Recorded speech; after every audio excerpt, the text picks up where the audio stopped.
কওমি মাদ্রাসা। এটা কেমন মাদ্রাসা?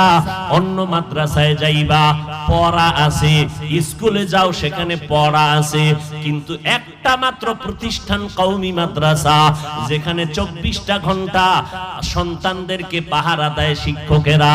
এরা কারণ পড়ায় না, এই মাদ্রাসাগুলোতে সন্তানগুলোকে আদর্শ মানুষ হিসাবে গড়ায় দেয়। এদের বিরোধিতা করে ইহুদিরা, খ্রিস্টানেরা, কিন্তু ইসলামের ব্যানারে বৈশা যদি কেউ বিরুদ্ধে কথা কয়, বুঝে নাও এই বান্দা ইহুদি খ্রিস্টানের পা চাটা গোলাম। এই আলেম হক না বাতিল? জোরে বলেন। আল্লাহ হেদায়াত দান করুন। যারা সাহাবায়ে কেরামের বিরোধিতা করে এরা সবাই 72 দল জাহান্নামীদের অন্তর্ভুক্ত।